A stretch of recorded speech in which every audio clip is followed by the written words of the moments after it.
Mars, the red planet, fourth rock from the sun.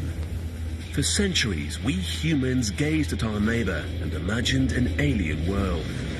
And as human technology advanced and telescopes brought it closer, we began to see signs of life.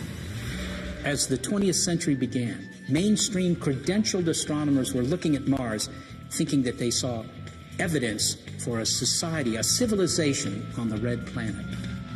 We Earthlings braced for contact. If there was life on Mars, what form would it take?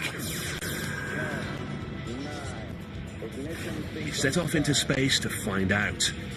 But as we approached the red planet, we discovered a new mystery. All the elements needed for life were there, and so what happened? Where did everybody go? Mars is almost Shakespearean, a beguiling world.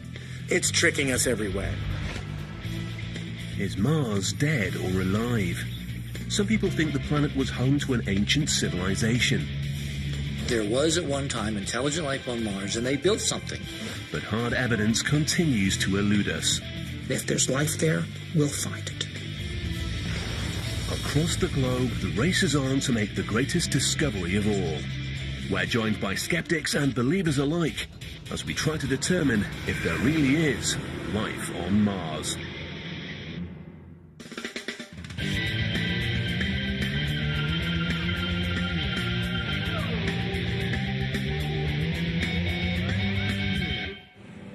Should anyone be planning a trip to the planet Mars, here are a few travel tips you might like to consider in order to make your journey as comfortable as possible. The expedition will take about 2.5 years, including approximately 12 months on board your interplanetary spaceship. So, make yourself comfortable. You should plan your provisions carefully. You'll need to bring plenty of water because at this time there's no liquid H2O anywhere on the planet's surface. You'll also need an effective spacesuit and a sufficient supply of breathable air. And finally, Mars is about 1.5 times further from the Sun than Earth, which means it's a cold world where the temperatures can drop to a chilly -90 degrees Celsius. So remember to dress warmly. But these technical issues aside, Mars has much to offer. It's home to the largest known volcano in our solar system, a magnificent Grand Canyon, and breathtaking deserts. And for all those interested in culture, a visit to the celebrated Face is a must. All in all, a trip to Mars is sure to be a rewarding one.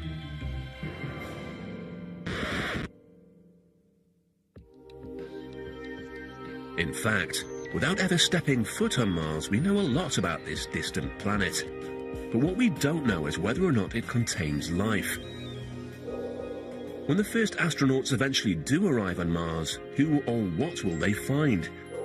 Will aliens be there to greet them? Or will there be nothing at all? The question of whether there's life on Mars is a fundamental one, because it's synonymous with the question of whether or not we're alone in the universe. If we go to Mars and find evidence that there was life on Mars or is life on Mars, then we'd be able to say that in our own solar system, life appeared twice. I think that would be convincing evidence that the universe is full of life. Discovering life on Mars could also reveal a lot about our own existence. We have one kind of life adapted to one planet, even with all of its diversity. So looking at the way other planets may have given rise to a phenomenon that we would recognize as life can enable us to understand our own kind of life in a deep and fundamental way. The stakes are high in the game of life, and Mars may hold the key. If we're going to find proof of life on Mars, we're going to have to go to Mars to get it. But getting to Mars isn't easy. The Apollo astronauts took about 2 days to get to the Moon. A journey to Mars one way would take roughly 7 months.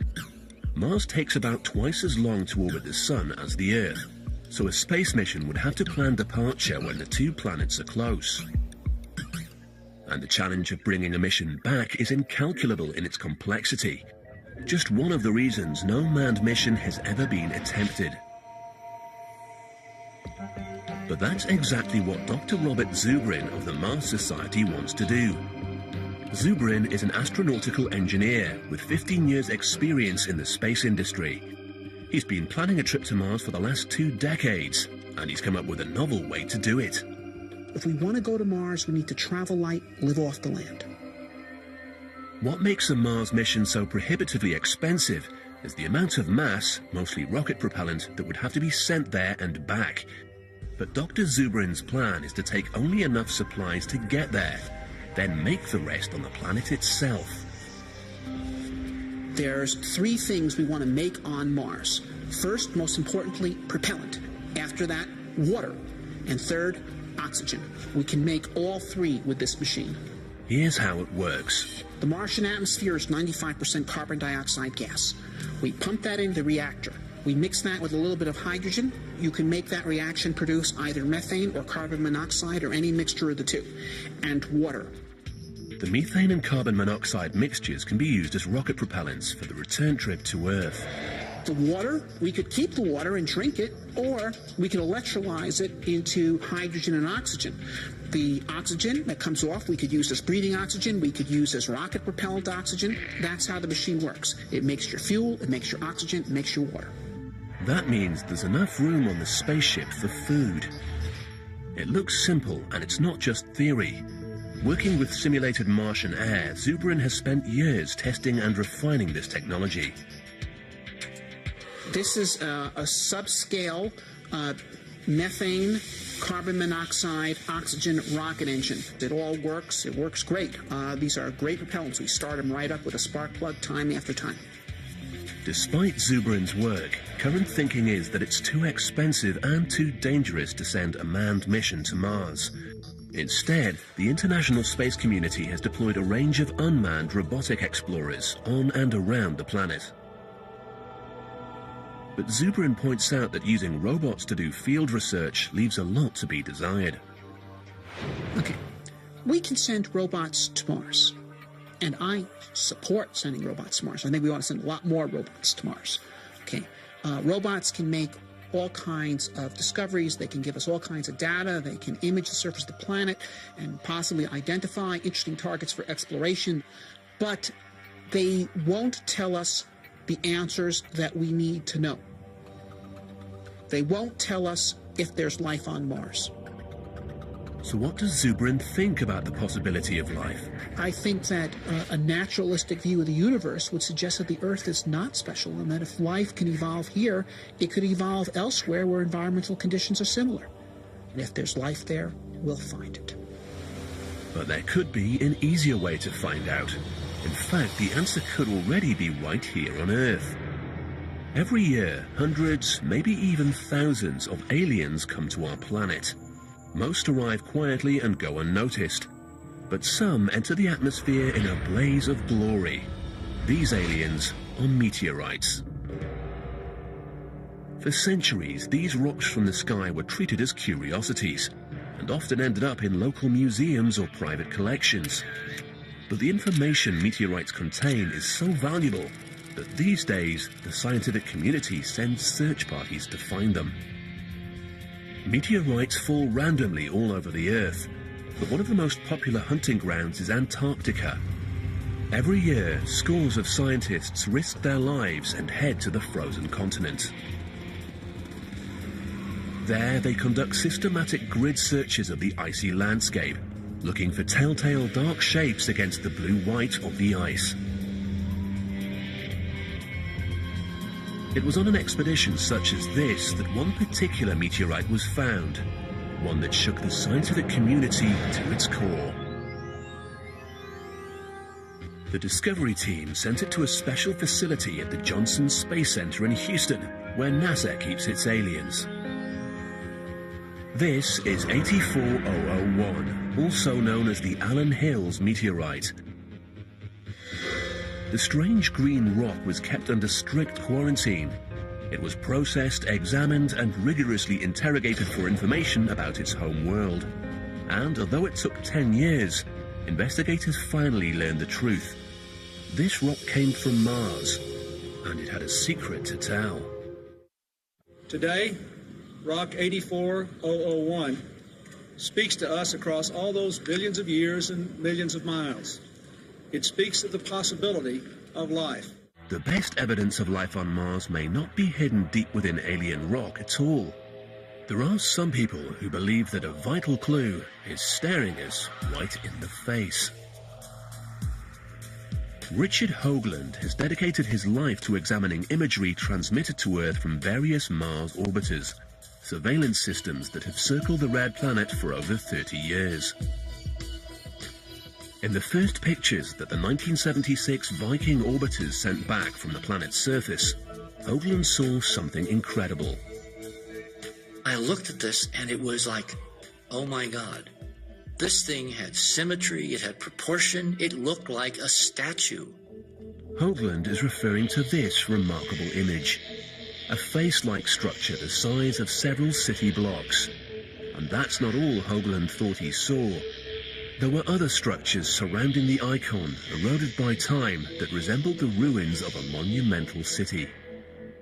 It looked eerily like an aerial photograph taken flying over Giza, looking down at the pyramids on the Giza Plateau. It looked like a ceremonial complex built by somebody with a huge sphinx-like creature staring up into space from the sands of Mars at the telescope orbiting 1,000 miles overhead. Somebody was down there, and they cared enough to leave the very best. Over the years, Hoagland's theory has raised a few eyebrows. But did life on Mars really exist? Was there once an ancient civilization of alien life forms? And if so, where did they go? The idea that Mars was occupied by a race of intelligent extraterrestrials came not from science fiction, but science fact. In the early days of humankind, Mars burned faintly red in the night sky, leading some to equate it with a mighty god, naturally, the god of war. But then astrologers, using a new contraption called the telescope, determined that some of the lights in the sky could in fact be planets, much like our own. And that meant there might be other civilizations and other life forms out there. The reason Mars became the star attraction was thanks to an Italian astronomer named Giovanni Schiaparelli. In 1877, Schiaparelli trained his telescope on the Martian surface and observed the existence of what he called canali. By this he meant natural channels, but due to an unfortunate translation, channels became canals, which implied man-made structures. The word canal, now applied to Mars, immediately sparked the public imagination. If there were canals on Mars, especially ones big enough to be seen from Earth, then extremely intelligent beings must have built them. The rumor was dramatically compounded by an American astronomer named Percival Lowell. Lowell was a highly respected man of good society who had a profound love of astronomy. He developed a fascination with the canals of Mars and would sit up through the night observing the red planet. And what Lowell thought he saw there was a dying world crisscrossed by constructed waterways. Perhaps, he wrote, creatures short on water have built an irrigation system that circled the planet. By the turn of the 20th century, the idea that Mars was occupied had been taken up by mainstream media. In 1911, the New York Times proclaimed, "Martians build 2 immense canals in 2 years." Martian civilization was generally perceived as being more advanced than ours, but each Earth-bound nation also projected onto Martian society the visions and fears of its own future. In this 1924 movie from Russia, for example, Mars was portrayed as going through a proletariat revolution and ending up successfully communist. But many people thought that Mars was dying, and some believed it was only a matter of time before the Martians would try to contact us. In fact, some people thought they had, using another new technology. This is Seth Shostak. Go ahead, caller. Indeed. Radio. When those cameras Astronomer Seth Shostak explains. We didn't see anything except what looked like. It goes right back to those early radio pioneers, and none so directly as to Nikola Tesla. One of the most brilliant electrical engineers of all time, Nikola Tesla was the first person to claim that someone from beyond this planet was trying to get our attention. In 1899, Tesla was experimenting with an electric invention that essentially acted as a large antenna when he noted something strange: repetitive signals substantially different from those he'd noted from storms and general Earth noise. And it's only natural to imagine that he would ascribe this to some sort of intelligent beings, because as far as Tesla knew, only transmitters could make radio sounds. So he naturally assumed that if he heard something, somebody was broadcasting it. Tesla was probably mistaken, as Shostak often gets to explain on his weekly radio show.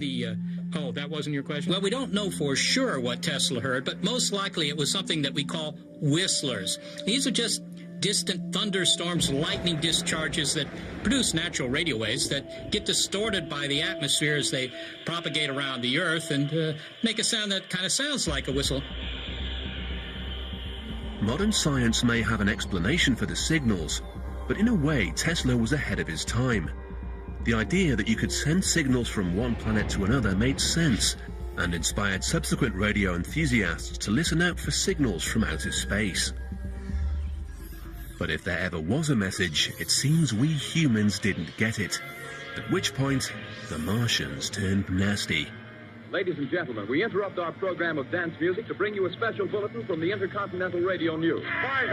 In 1938, Mars attacked. In fact, it was an imaginative radio play based on the H.G. Wells book War of the Worlds. But many people believed it and thought that Earth was under imminent threat from aliens. And sure enough, Martians appeared from the skies and landed in our movie theaters. Although they came in a bewildering variety of shapes and sizes. They were armed with laser guns, vaporators, evaporators, death rays, and deadly kisses. They wanted gold, weapons, Earth women, and human blood, and they were very rarely friendly. Before long, real flying saucers were being reported everywhere, from San Francisco to Timbuktu. And the phenomenon of alien abductions was born. The world, it seemed, was crazy about extraterrestrials. But this leap in popular imagination actually paved the way for mankind to take it scientifically. By the early 1960s, both Russia and the United States had successfully sent men into space, and that much closer to the communists of Mars. In fact, they only got as far as the moon, and there were no aliens there. But the fact remained that if we could make such a trip, then extraterrestrial life capable of interplanetary flight was at least a possibility. With improvements in technology, we eventually sent a robotic scout to Mars. The landing was a success. The robot touched down, the camera turned on, and we finally got a good look at the red planet. It wasn't what we expected. How disappointing, after centuries of assumption that Mars was inhabited, that it had cities, it had canals, and the reality was that it was just this terrible, awful, dead-looking place. After years of speculation, it appeared that Mars was dead. But is this true? Mars may be unoccupied now, but if we're to believe Richard Hoagland, the planet once hosted a magnificent civilization. Hoagland is the principal investigator of the Enterprise mission, a loose collection of scientists, researchers, and Mars enthusiasts who've spent years trying to prove this extraordinary theory. As Hoagland explains, the rationale behind their belief is simple. If I had one catchphrase to describe the whole problem of convincing scientists that there is really an ancient civilization on Mars, it would be, it's the geometry. A case in point is the face-like structure. NASA claims it's a naturally occurring rock formation, but Hoagland thinks otherwise.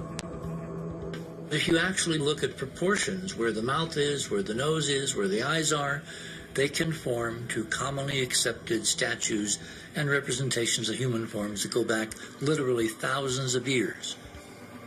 He's also found what he believes to be a highly complex geometric relationship between various structures centered around the face. Hoagland claims that the layout of this region, named Cydonia, is similar to what we see in ancient ceremonial complexes on Earth. There are alignments, there's parallelisms, there's right-angle rectilinearity. They also appear to have a specific geometric relationship to the face, to another massive structure down here, to other structures. To prove his theory, Hoagland and his colleagues have applied a series of computer image analysis programs, looking for things that don't seem to match the surrounding landscape. The face and a couple of other structures register as anomalies, which he claims implies they're artificial constructions. This is the real image, and this is the fractal representation. And again, it's the signal strength is basically the brightness. Strictly speaking, a computer will simply find what you program it to look for. It can't determine whether or not an artifact is natural. But Hoagland claims there are some things we can see for ourselves. This pyramid, for example, appears to have a perfect tetrahedral form with an accurate apex and sharp angles. This unquestionably had to be made by someone, because nature does not produce this kind of structure.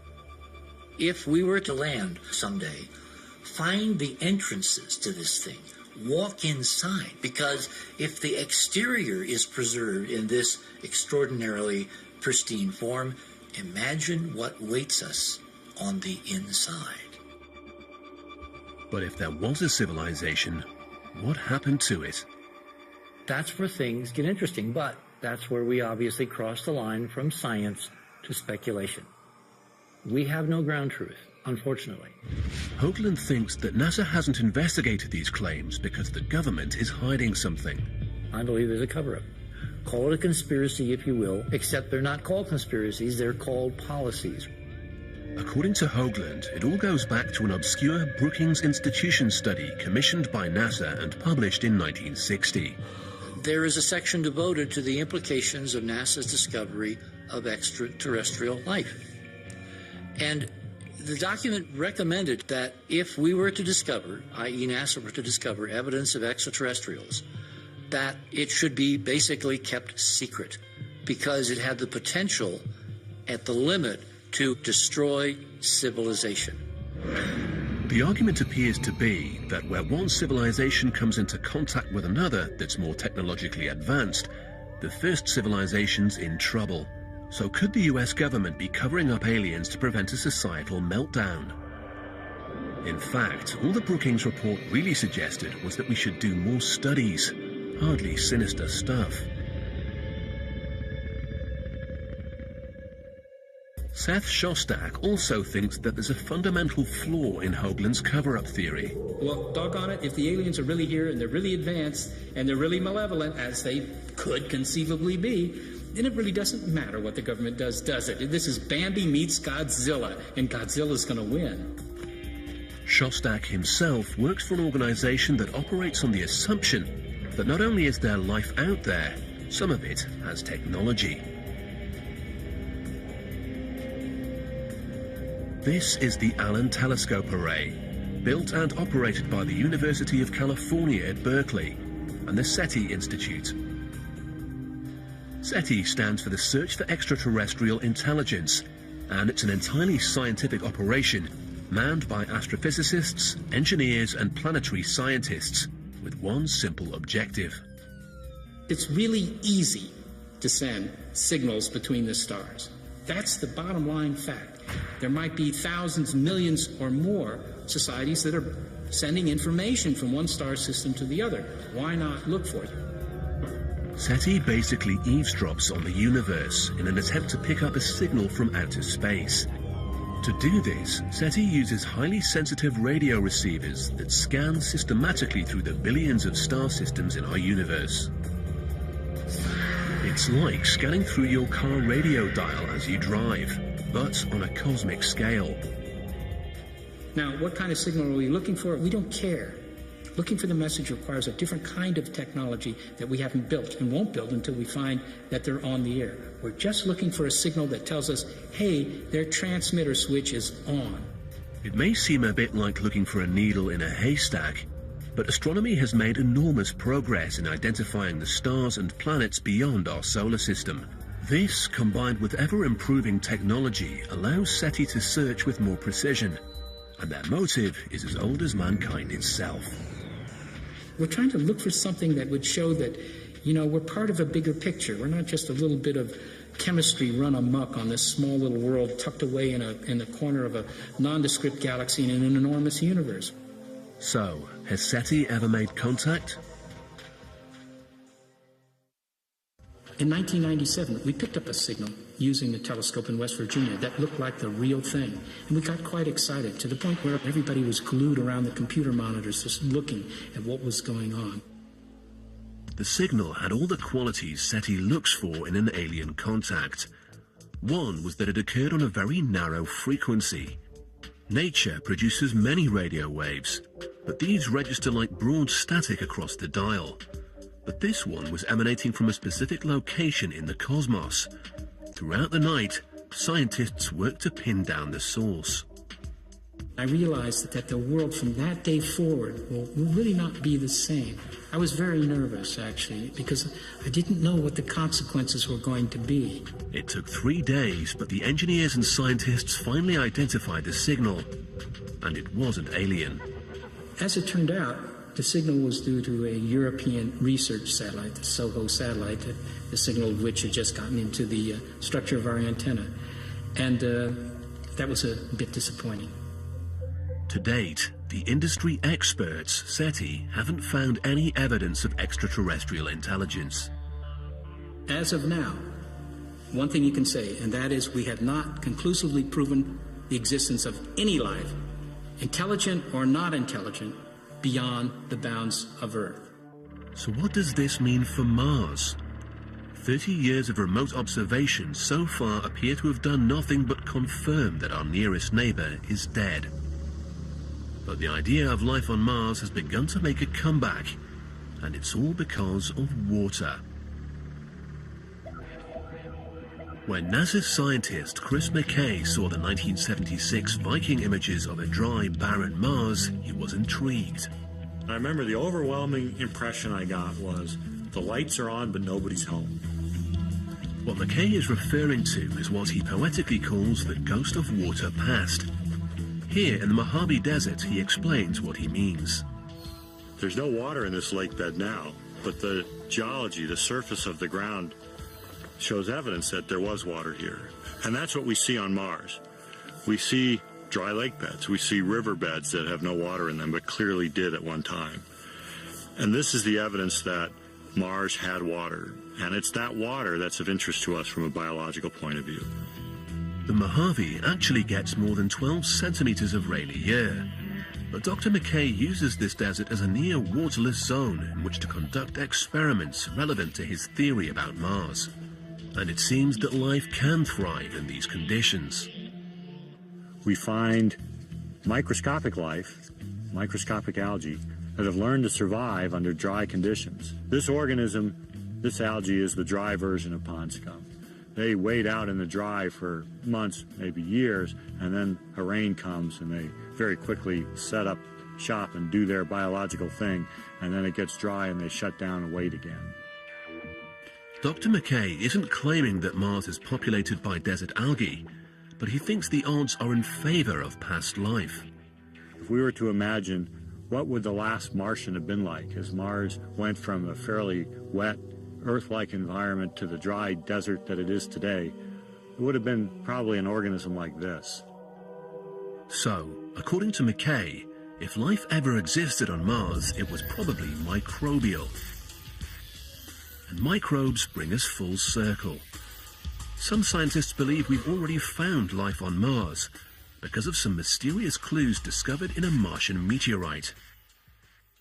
Life on Mars may be less to do with little green men and more to do with little green rocks. The 1976 Viking mission to Mars was a triumph of modern space exploration.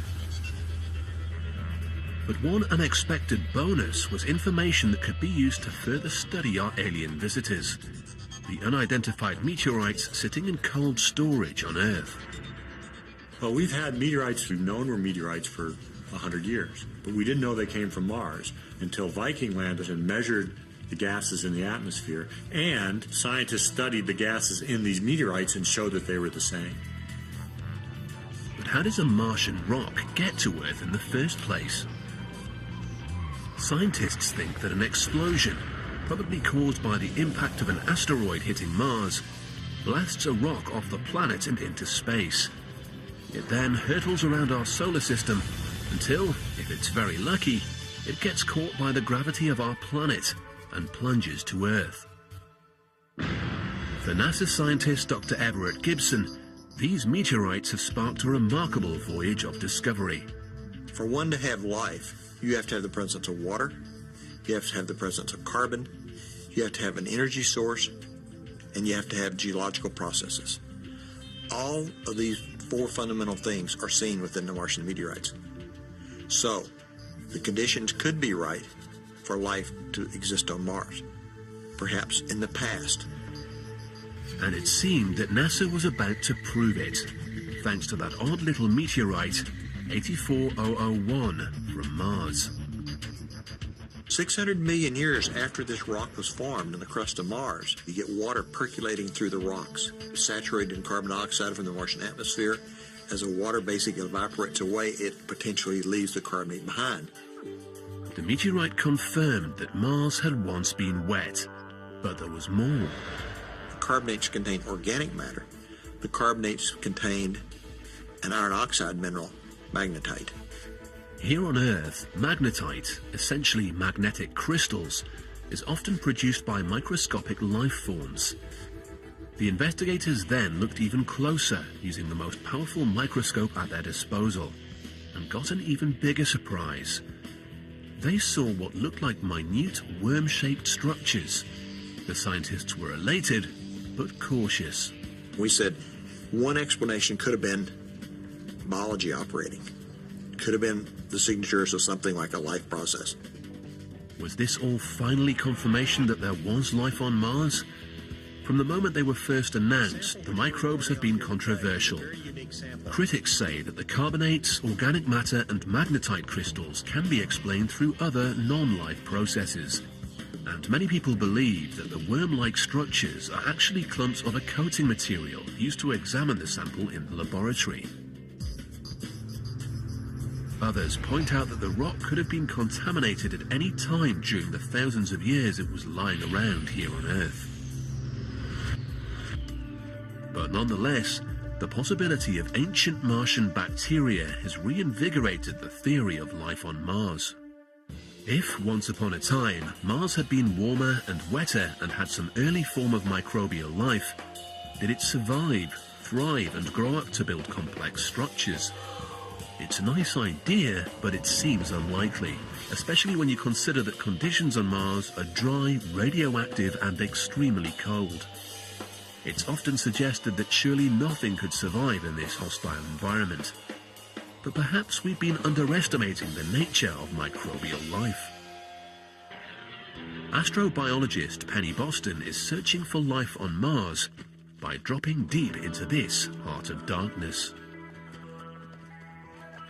This is a lava tube, a subterranean cave formed by underground lava flows during a volcanic eruption thousands of years ago. And Boston has an unusual objective. Sometimes they're in crevices, sometimes they're kind of hard to see.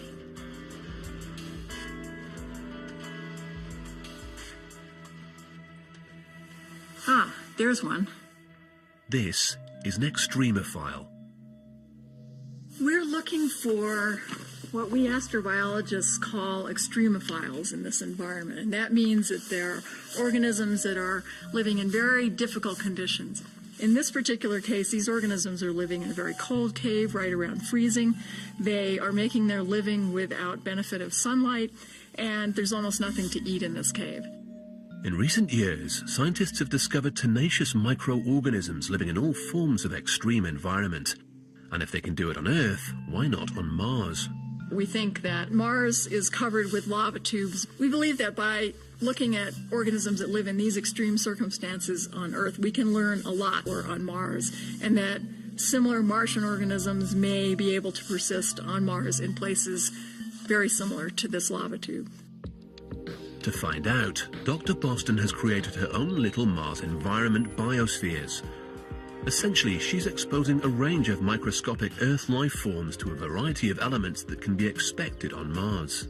They have been subjected to Mars-like levels of high ultraviolet radiation and Mars-like temperature cycles. We have given them atmospheric compositions from very low levels of carbon dioxide with nothing else to perhaps 1/10 the density of Earth's atmosphere and tested them under those conditions.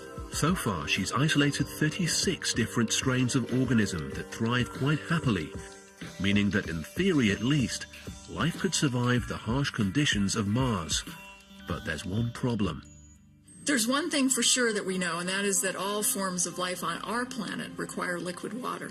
We don't know if that's going to be true on other planets, but we think that where there's going to be life, there's going to have to be water. This simple fact has helped scientists in the 21st century refine the search for life on Mars into a comprehensive strategy. Dr. Jim Garvin is chief scientist at the Goddard Space Center and a veteran of NASA's Mars exploration program. NASA uses a term, follow the water. Following the history and record and abundance and inventory of water is a wonderful way to search for something as tough, perhaps elusive, as life. We already know that Mars was wet in its ancient past and has reservoirs of ice in its polar caps.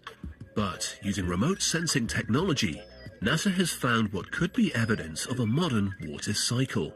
We've discovered tens of thousands of hillside gullies that clearly released a fluid, likely liquid water, in the extremely recent geological past. Scientists have also discovered that Mars has a vast underground reservoir of ice, spanning about 30% of the planet. The reservoir of water under the surface may include liquid zones. They may be liquid under the ice caps, they may be liquid hundreds of meters deep, they may be liquid tens of meters deep. All that points to a modern liquid water cycle on Mars. Where there's water, there could be life. And when it comes to the question of life, Dr. Garvin is a believer. Absence of life in all senses of the word throughout time on Mars. Is that a possibility? I actually believe not. All the right building blocks, initial conditions, the same that we think persisted in early Earth, must have been at Mars. So, the tale of two planets. Where do they diverge? This is what drives the international space community to take aim at Mars. Over the past 30 years, dozens of unmanned missions have been launched. But the Red Planet has become something of a Bermuda Triangle, with roughly 2/3 of all missions ending in failure. Given the danger and high cost, plans for a manned mission have been delayed for decades. But Dr. Bob Zubrin refuses to let the dream go. NASA had plans to send people to Mars by 1981. Those plans were credible. We should have been on Mars a quarter century ago. Bob Zubrin is president of the Mars Society, a coalition of scientists from all walks of the international space community. The Society has been lobbying Congress, NASA, and the government for years, determined to keep Mars exploration on the radar screen. And Zubrin has been making his own preparations. The Mars Society has set up Mars analog habitation modules in the deserts of Utah and the remote landscape of Devon Island in Canada. What we're doing at these stations are really what someone would call operations research. We're trying to find out what field tactics and techniques would be most usefully applied on Mars, what technologies would be most useful to the crew. Zubrin has more in mind than a quick trip across space. He plans to colonize the planet. We're going to Mars because Mars is the planet that has on it the resources needed to support life, and therefore potentially someday human civilization. For Zubrin, Mars is the new frontier. Whether or not there has been life on Mars, whether or not there is life on Mars, there will be life on Mars. And it will be us. There's still the mystery of the pyramids, the supposed signatures of an ancient Martian civilization. What if the beings that built the face are coming back? Could the enigmatic face in the hills of Cydonia really be a calling card from a lost civilization? Ironically enough, we might pick up some clues at the World Science Fiction Convention in Southern California. We're not here to look for Martian monument builders. Rather, we've come to meet astronomer Phil Plait. Plait's mission is to provide participants with a healthy dose of science fact. And today, he's taking on the face of Mars. Just so we're clear on this, it's a rock that looks like a face. And it's not even that good of a face. It looks like he's got, I don't know. Phil Plait is the creator of Bad Astronomy, a website and book dedicated to exposing what he calls pseudoscience. And he thinks the solution to this Martian riddle is simple. There's a trait called pareidolia, and it is the tendency to see faces in random patterns, and we see this all the time. But whatever the reason, Phil Plait thinks we can't always trust the evidence of our own eyes. Our brains don't like random patterns. They want to find some sort of real pattern in the noise, in the randomness, even if it's not there. And so you can just take a collection of dots and you might see a head, or you might see Jesus in it. But that's just your brain trying to find a pattern desperately in something that is patternless. If we take a closer look at the Martian terrain, it appears to be covered with faces. But Plait insists they're just face-like patterns, not monuments to ancient civilizations. But Richard Hoagland, the leading advocate for the theory of monuments on Mars, has countered this argument for years. He insists his theory is based on more than just a pretty face. If I had to stake my entire almost 30 years now looking at this, that there was at one time intelligent life on Mars and they built something, I would say the geometry of Cydonia is now trillions to one against it being chance, and in any man's or woman's science, when you have that level of odds in your favor, you can say with relatively good backing that it's real. But NASA scientist Jim Garvin has this to say about geometry. It is possible to construct geometric patterns between anything. There's an infinite number, in fact, of different affine geometric patterns between this feature and that feature and this feature and that feature. To read one as being the answer to this particular small patch of Mars is extremely challenging to me and to the science community. According to Garvin, those interesting pyramids and tetrahedral landforms are all wind. If the wind is blowing one way for a while, and the next season it blows this way, and the next season it blows this way, and the next season it blows this way, what happens? Over time, if that's the consistent pattern of the wind, sandblasting, in this case a hill about 10 blocks in scale, you can produce landforms that remind one of pyramids. Similarly formed natural structures called yardangs are found in the dunes of Egypt's western desert. Dr. Garvin sees the Cydonia region as a natural landscape shaped by the forces of erosion. But what about the face? When I look at this picture on Mars, I see positive relief landform, a hill of the scale of multiple city blocks, very similar to tens of thousands of others on Mars. But Dr. Garvin believes you can't prove anything with a two-dimensional snapshot. So in order to analyze the structure properly, he's created a 3D model of the landform by combining topographical data with a high-resolution 2D image. This allows him to observe the face as if he were flying around it in a helicopter. And from this height, the face dissolves into the landscape. There are no eyes and no mouth to be seen.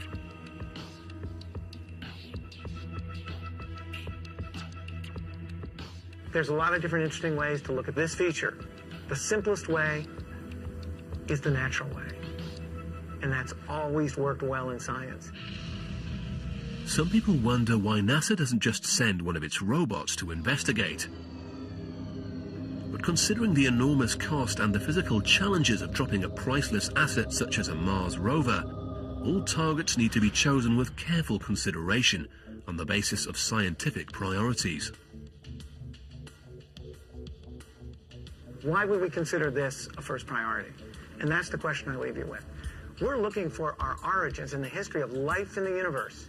And there is no evidence that that has a bearing on that question today. Some people will continue to believe in the magic of ancient monuments, while others stick with the proven world of modern science. For centuries, the red planet has kept us guessing. I think odds are we won't find life. There's no evidence, so I'm not going to bet my house either way. The desire to know if there's life on Mars is so strong because it affects our own place in the universe. We live in space as small, minuscule amounts of the matter that is the bigger space. The more we understand the history of life in this solar system, in this universe, the more we understand our own life and our own destiny. It's been 30 years since a human last set foot in another world. If space exploration is to become a reality, not just of the past, but of our future, perhaps it's now time to set our sights on Mars. There's some moments in history where you have the capability of doing something important, and I think that this generation has the capability of finding out whether we're alone or not. It's something we all need to know. If we search the universe and we find no evidence of life, we should start taking seriously the possibility that life on Earth is unique, really unique, and that in a very real way, the contribution of Earth to the rest of the galaxy, to the rest of the universe, may be life itself. Perhaps even our worst Martian nightmare is better than finding out that we really are alone in the vastness of space. But if life does exist elsewhere in the universe, our best hope of finding it remains with the red planet, the remarkable neighbor that we call Mars.